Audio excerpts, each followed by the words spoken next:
Hey everybody, what's up? Welcome to my chill and super relaxed Bitchute daily vlog kind of thing. This is the first episode, and today, this is Friday, March 23rd, 2018. Today I wanted to talk a little bit about the Crumnibus spending bill that was passed this morning in the Senate. No one read it, and I wanted to talk a little bit about Rand Paul. I'm sometimes pretty critical of Rand Paul, as I don't think he is as ANCAP enough as his father, as voluntarist enough or anti-government as his father. However, he is still doing some great things, and I want to give credit where credit is due. So yesterday, Rand Paul, I believe, it was yesterday, Rand Paul went on a tweeting rampage about the omnibus spending bill.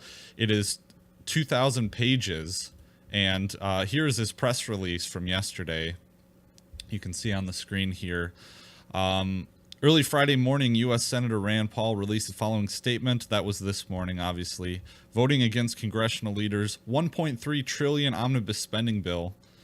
You can read, so I won't read the whole thing, but it was 2,000 pages, or just about, and they got it with like 24 hours to read it. And so Rand Paul went through on Twitter and was talking about everything that he found in the bill. He only got to like page 800 or something like that, but all this is just ridiculous. 1 million for the World Meteorological Organization, 218 million for promoting democracy development in Europe, which is, he's saying, yeah, the birthplace of democracy. 12 million for scholarships in Lebanon. I mean, what the hell is this? This is our money. We're indebting future generations for this. And there's even more, and it'll get your blood boiling to just kind of read all this. So maybe you want to steer clear of it if you're, trying to preserve your happiness. But yeah, it was great, and it's great that we have, one senator in the Senate that is willing to, take a stand here and call out, because one thing he always says is that conservatives are the conservative party, except when they're in power. Then there's no conservative party, and someone has to be trying to decrease the size and scope of government, and it's supposed to be the conservatives. Well, they're not. And so here's a story today from the Washington Examiner. I was just, I don't want to promote certain news organizations. I'm not sure about Washington Examiner, but this was the first one I could find. So, 2,232 page spending bill. He's the only one that read it at least up to page 600, because that's all, that's all the time that they had. And so apparently the vote could have gone till Saturday. This was kind of an out-of-date story, but the vote could have gone till Saturday. It was voted on today, this morning, and passed. So it's up to Donald Trump to sign it. One thing I could find here is the national debt clock. National debt clock. Let's see. Here we go. So the national debt has now surpassed $21 trillion. And if you know anything about American history, you know that the national debt was doubled under Bush and then doubled again under Obama, and I'm sure we'll be at 40 trillion by the time that Donald Trump is out of office. If he runs for a second term, maybe the one term, it will only be $30 trillion. And the biggest problem with this is that, they say that we can print all the money, the Federal Reserve can control interest rates, and they just create money out of thin air that they pyramid on top of assets that they buy with money printed out of thin air. And I could talk about fractional reserve banking. There's a lot of stuff on that on Bitchute. But the problem is that we have $21 trillion in debt, right? Well, interest rates since the 2008 financial crisis have been at or near zero. And there's been massive quantitative easing, which is just money printing to buy assets and load up the Federal Reserve's balance sheet. And they're talking about unloading the balance sheet and increasing interest rates. And the problem with it is that if interest rates grow up, so will the interest on the national debt go up as well. So we're going to get in this hole where we're going to have to increase increase money printing in order to service the national debt. And this is going to blow up. I mean, interest rates as it is right now are at so Jerome Powell just became the Federal Reserve Chairman, and he's a yes man. He's going to play along with Donald Trump. I'm quoting from Peter Schiff here, but he's going to play around. He's going to play ball with Donald Trump. But if interest rates do go up, in any case, they should go up because they've been held low for such a long time. They need to go up. The recession is actually fixing the malinvestments that happen in the economy when you keep interest rates low for so long. That sends the wrong kind of signals to businessmen who make malinvestments in the economy. They don't know how to properly judge their time preferences, and this is the Austrian theory of the business cycle. And so when you get those malinvestments, you need to clear them out somehow. And that is what happens in the recession, in the bust. So we're really facing a big problem here. I mean, you can see the national debt. These are thousands of dollars every second. Oh, shit. You can't see that in my screen here. Let's see, studio. Okay, there we go. Right here, this is thousands of dollars every second that I'm talking right now. Thousands of dollars are being spent. And it's on crap like this that Rand Paul is talking about. And worse than that, it's for war. And there's a lot of defense spending in this bill.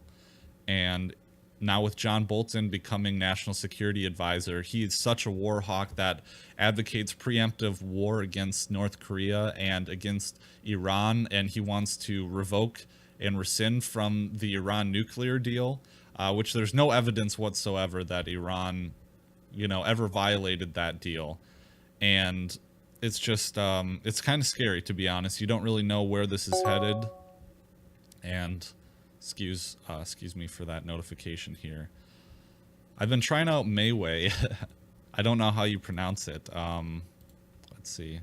Next generation social platform. So, it is here. So, here's an aside, but I joined Mayway. I'm trying to kill YouTube, obviously, with my video that I uploaded earlier announcing a Bitchute series, but Mayway looks like a valid alternative to Facebook. So I created this group for the Liberty Weekly podcast if you want to join. The short ID is right here, and you can't see it because my face is in the way. Change my face.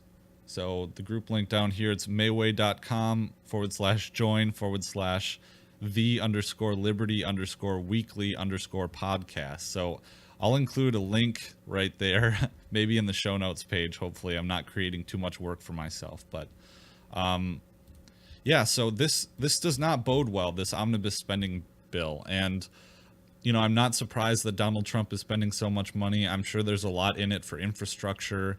We can talk about the seen versus the unseen. Bastiat's very simple lesson that when you take money from people using the coercive powers of the government and you allocate it in places that it would not have gone otherwise, that it would not have gone if you had just left everything alone, different things happen, and it's incalculable. You can't really calculate where it would have gone otherwise.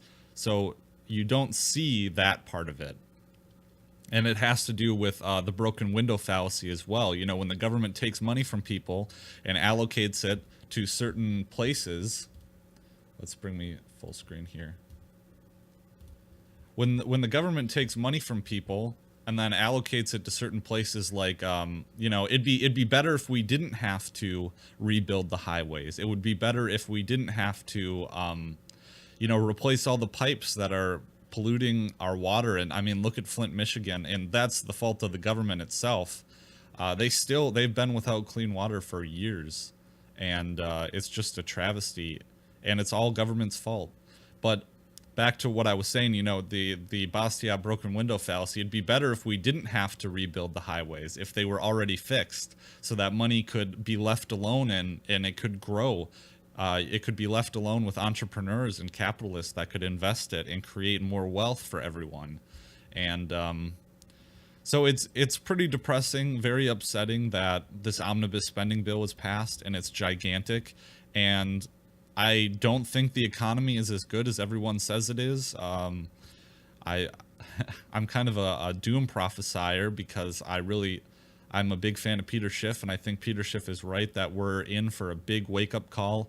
A lot of the Austrian economists have been predicting this, and people on Bitchute have been predicting this as well, and I think there's a lot of people that do know. So I would advocate going into precious metals and cryptocurrency. I would diversify, although this isn't investment advice, and I'm not a professional investor or anything, so don't take my word for it, but I'd really like to get into precious metals, but I have some crypto that I'd like to trade in, but I've been waiting for goldmoney.com to confirm my profile for about 2.5 months.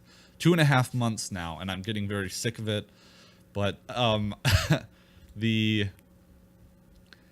it's just good to have that solid, tangible asset. I know Peter Schiff is predicting gold will go through the roof once this really starts to go down and everyone starts rushing for the exit. But the fundamentals, I know everyone talks about retail sales.